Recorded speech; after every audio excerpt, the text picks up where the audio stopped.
अहो जहागीरदारांचे संस्कार भिनलेत त्याच्या अंगी.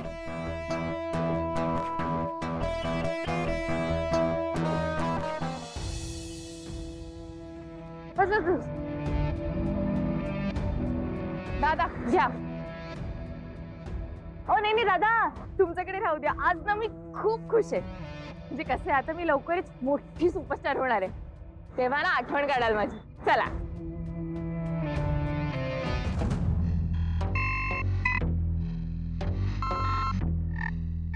पाणी कसले पिताय? ते तहान भूक संपायची वेळ आली माझी. बघताय का? लग्नाची तयारी सुरू झालीये. थोडा धीर धरा जरा. आणि आता पुढे गुरुजी काय म्हणतायत ते नीट ऐका.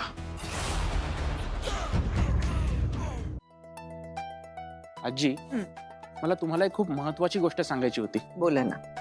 मला माहिती आहे की हे लग्न निर्विघ्नरित्या पार पडावं अशी तुमची मनापासून इच्छा आहे, परंतु आपल्या या कार्यात एक अडथळा निर्माण झालाय.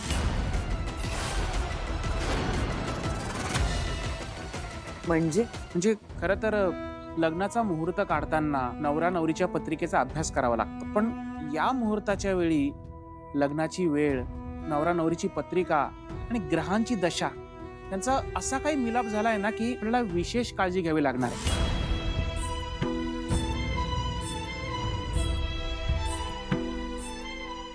म्हणजे नक्की काय झालंय? तुमचा मुलगा म्हणजे अभिराम जहागीरदार यांचा साखरपुडा आधी लीलाशी झाला होता, पण त्यानंतर मेहंदीच्या कार्यक्रमात जे काही घडलं त्याचे परिणाम म्हणून लीलाशी लग्न रद्द झालं आणि त्यांनी श्वेताशी लग्न करण्याचा निर्णय घेतला. परंतु हळदीच्या वेळी एक विलक्षण धक्का बसला आणि एजींची हळद लीला बरोबरच पार पडली आणि आता लग्न श्वेताशी होतंय. आधीच एजींच्या पत्रिकेमध्ये संसार सुखासाठी अडथळे लिहिलेले आहेत आणि त्यात हे असं विघ्न समोर आल्यावर आपण दुप्पट काळजी घ्यायला नको का?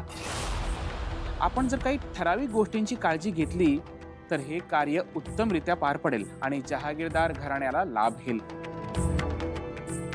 गुरुजी, म्हणजे नक्की काय करावं लागेल? लग्न लागल्यापासून ते सुन्मुख पाहण्याच्या वेळेपर्यंत जर नवरी मुलीचा चेहरा झाकून ठेवला तर तुमच्या सुखाला व सुनेला कोणाचीही नजर लागणार नाही. परंतु सुन्मुखाच्या वेळेपर्यंत तुम्हाला नवऱ्या मुलीचा चेहरा पाहता येणार नाही.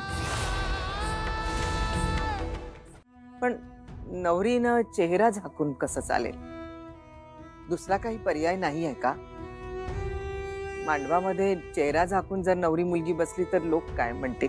आजी, तुम्हीच म्हणालात ना की तुमच्यासाठी हे लग्न निर्विघ्नपणे पार पडणं हे जास्त महत्वाचं आहे. आपण जर लोकांचा विचार केला आणि लग्नात काही विघ्न आलं तर तुम्हाला चालेल का? माझ्याकडे काही दुसरा उपाय असता तर मी नक्कीच सांगितला असता. आणि हा जर उपाय केला नाही तर नवदाम्पत्याच्या आयुष्यामध्ये अनेक अडचणी येतील. त्यांच्या भावी आयुष्यासाठी आपल्याला हा उपाय करायलाच हवा. आणि जर का असं झालं नाही तर फक्त त्यांना नाही तर घरच्या सगळ्यांना त्रास होईल.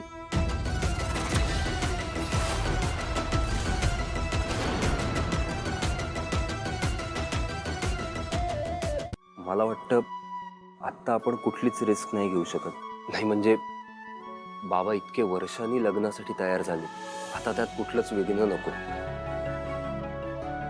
आणि आजी हे बघ ना, हा एक साधा उपाय करणं एका बाजूला आणि पुन्हा एकदा बाबांच्या आयुष्यात, आपल्या सगळ्यांच्या आयुष्यात संकट येणं हे एका बाजूला. मला वाटतं आपण आत्ता गुरुजींचं ऐकायला हवं.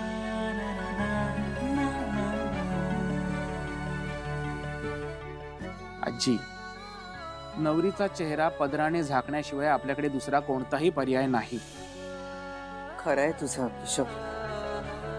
आता जहागीरदारांच्या घरामध्ये मला आनंदच बघायचा आहे आणि त्यासाठी ही अशी गोष्ट करावी लागली तरी ठीक आहे.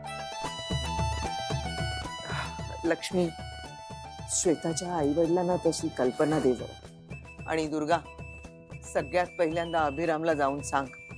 त्याला इथे मांडवात कळलं ना तर तो चिडचिड करेल. हो आजी. नाही या ना या ना. या या या. काय झालं? मला इथे कशाला घेऊन आलाय? घाबरू नका. इथे कोणी बघणार नाही, आपल्याला कळणार सुद्धा नाही. साहेब, कमाल, काय प्लॅन होता हो तुमचा? म्हणजे तिथे कोणाला कळणारच नाही की श्वेताच्या जागी लीला आलीये म्हणून. एवढंच काय, त्या एजेंना सुद्धा कळणार नाही की लग्नाच्या विधीच्या वेळी कोण त्यांच्या हाताला हात लावून मम असं म्हणालं. एक छोटी शंका होती पण. काय आता? ते काय आहे, म्हणजे श्वेताच्या जागी लीला कशी काय जाईल? लीलाला लग्न करायचं नाही या एजन्सी, मग ती कशाला मान्य करेल ना? आणि सगळ्यात महत्वाचं, श्वेता का तयार होईल हे सगळं करायला? ते काय ना कालिंदी मॅडम, ते सगळं मी बघून घेईन. तुम्ही फक्त तुम्हाला दिलेलं काम करा. आणि तुमचं काम काय आहे? तुमच्या मुलीवर लक्ष ठेवणं. ठेवलं. नाही काय, ऐन वेळी ती कुठेतरी भटकायला निघून जायची. बरं, एवढं तरी करायला जमणार आहे ना तुम्हाला? की यातही काही शंका आहे? जमेल जमेल, त्यात काय कठीण आहे? न जमायला काय आहे? कुठे उंडरायला गेली ती बघते, अशी नजरेसमोर ठेवते ना, तुम्ही बघाच. माझे शब्द बाहेर नाही हा लीला. तुमचा प्लॅन मी सक्सेस कसा करते ते बघाच तुम्ही. आलिंदी नाव नाही लावणार. लीला, ए लीला, अशी अशी गोड हाक मारणार आहे मी तिला. हा, आलेच मी. थांबा. लीला,